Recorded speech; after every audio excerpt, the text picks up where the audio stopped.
আচ্ছা, আমরা এখন শুরু করতে যাচ্ছি সিএসএস নিয়ে আমরা কাজ করব আর কি। সবাই রেডি? সবাই প্রস্তুত? ওকে। সিএসএস ল্যাঙ্গুয়েজটা হচ্ছে আপনার নরমালি আমরা যে এতদিন ধরে যে বানাইলাম, এখানে এইচটিএমএল ল্যাঙ্গুয়েজের মাধ্যমে আমরা বিভিন্ন ধরনের স্ট্রাকচার নিয়ে আসলাম, টেবিল নিয়ে আসলাম, আমরা হচ্ছে ইমেজ নিয়ে আসলাম, আমরা আরো অনেক কিছু নিয়ে আসছি না? সিএসএস এর কাজ হচ্ছে আমরা অলরেডি জানি, প্রথম ক্লাসে আমরা কিন্তু দেখেছিলাম, ঠিক কি না? প্রথম ক্লাসে আমরা দেখেছি যে এইচটিএমএল এর কি কাজ, সিএসএস এর কি কাজ। এবার সিএসএস এর কাজ হচ্ছে আপনি এইচটিএমএল এ যা যা নিয়ে আসলেন, এইচটিএমএল এ আপনি যে ট্যাগের মাধ্যমে যে লেখাগুলো নিয়ে আসলেন, যে ছবিগুলো নিয়ে আসলেন, যে ভিডিওগুলো আপনি নিয়ে আসবেন, ওই ছবি, ভিডিও এবং টেক্সটগুলোকে সুন্দরভাবে সাজানো, কালার দেয়া, রং করা, বড় ছোট করা, ব্যাপারটা বুঝতে পারছেন? তো এবার আমরা একটা কাজ করি, চলেন আমরা একটু কেটে দিচ্ছি সবকিছু কেটে দেওয়ার পর আমরা এখন কি নিয়ে কাজ করতে চাই? সিএসএস নিয়ে কাজ করতে চাই। তো এখন আজকে এই মুহূর্ত থেকে যেহেতু আমরা সিএসএস নিয়ে কাজ শুরু করে দিয়েছি, আপনার কাজ হচ্ছে প্রথমে একটা ওয়েবসাইট ডিরেক্টরি বানাবেন, এটা আমরা জানি অলরেডি। তারপর এইচটিএমএল ল্যাঙ্গুয়েজ দিয়ে কাজ করার জন্য আমরা কি করব? একটা এইচটিএমএল ফাইল বানাবো, index.html। ওকে, এবার আজকের পর থেকে আচ্ছা আরো একটা জিনিস লাগবে আমাদের, ইমেজেস ফোল্ডারও কিন্তু লাগবে। আর আজকে থেকে যেহেতু আমরা সিএসএস ল্যাঙ্গুয়েজ নিয়ে কাজ করব, আমাদের index.html ফাইলের সাথে আমরা কি বানাবো? style.css ফাইলটা বানাবো। অর্থাৎ আজকের ক্লাসের পর থেকে আমাদের html ফাইলের সাথে কি থাকবে? css ফাইলটাও বানাবো আমরা। আপনারা সবাই বুঝতে পারছেন? আর যেহেতু আজকে থেকে আমরা সাবলাইম টেক্সট ব্যবহার করা শুরু করে দিয়েছি, আর সাবলাইম টেক্সটে শুধুমাত্র দুইটা ফাইল ওপেন না করে টোটালি একটা ওয়েবসাইট ডিরেক্টরি ওপেন করে ফেলতে পারবেন। আপনারা কি বুঝতে পারছেন? সাবলাইম টেক্সটের এই সুবিধাটা হচ্ছে অনেক বড় একটা সুবিধা। নোটপ্যাড প্লাস প্লাসেও করা যায়, বাট সাবলাইম টেক্সটে খুব ইজি কাজটা করা। এখন আমি সিলেক্ট করে সাবলাইম টেক্সট 3 তে কিন্তু ফুল কি করলাম, আমার প্রজেক্টটাকে আমি ওপেন করে ফেললাম। এই যে ওয়েব দেখতে পাচ্ছেন, সবাই দেখতে পাচ্ছি। এই হচ্ছে আমার index.html ফাইল, এই হচ্ছে আমার style.css ফাইল। এই html ফাইলে আমার সর্বপ্রথম কি দরকার? html5 এর স্ট্রাকচার দরকার। সবাই বুঝতে পারছেন? এবার এই css ফাইলের মাধ্যমে আমি এখন কি করব? html ফাইলটাকে সাজাবো। css ফাইলের মাধ্যমে আমি html ফাইলটাকে সুন্দর করে আমরা কালার দিব, আমরা এটাকে অনেক সুন্দর করে আমরা মানে ডিজাইন করব বলা যায়, ঠিক আছে?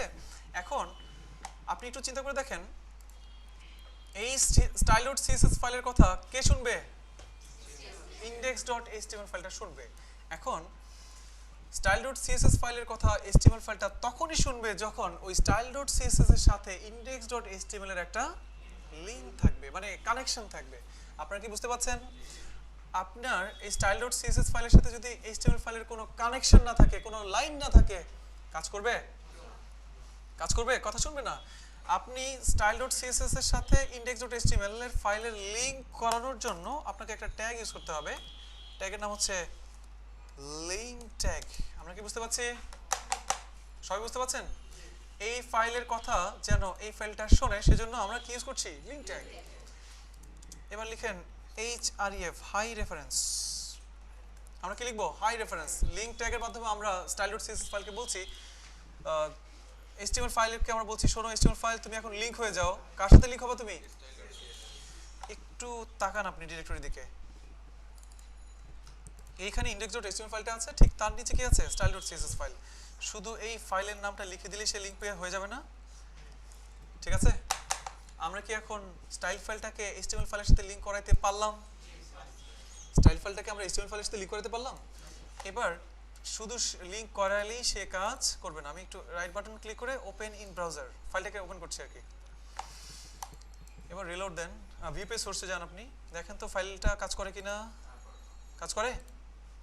মানে দেখেন কোনো নো ফাইল ফাউন্ড এরকম কোনো লেখা কিন্তু আসছে না এখানে, তার মানে লিংক হয়ে গেছে, ঠিক কি না? আচ্ছা, লিংক ট্যাগের মাধ্যমে আমরা css ফাইল এবং html ফাইল দুটাকে লিংক করাইলাম, বাট শুধু লিংক করাইলেই হবে না। লিংক করানোর পাশাপাশি আপনাকে অবশ্যই বলে দিতে হবে style.css ফাইলের সাথে index.html ফাইলের সম্পর্কটা কি। ব্যাপারটা বুঝতে পারছেন? বুঝি নাই? আচ্ছা, আমরা খুব সিম্পলি চিন্তা করি। আপনি একজন মানুষ, আপনি রাস্তা দিয়ে হেঁটে যাচ্ছেন, অপরিচিত একজন ব্যক্তি এসে যদি বলে ভাই কেমন আছেন, বা যদি বলে আপা কেমন আছেন, আপনি কি করবেন? হ্যাঁ, চটকনা দিবে না? চটকনায় প্রথম দিকে না যাওয়া উচিত, তাই না? আপনি রাস্তা দিয়ে হেঁটে যাচ্ছেন, অপরিচিত একজন ব্যক্তি বললো আপা কেমন আছেন অথবা ভাই কেমন আছেন, আপনি কি বলবেন? আমি তো আপনাকে চিনি না, ঠিক না? আপনি কোনাকে চিনেন? চিনেন না। এখন যদি চিনতেন আপনার বড় ভাই অথবা ছোট ভাই, তাহলে আপনি কি করতেন? ও ভাই কেমন আছেন, অনেকদিন পর দেখা হলো আপনার সাথে, বলতেন না? রিলেশন না থাকলে কি কমিউনিকেশন হইতে পারে? হইতে পারে না।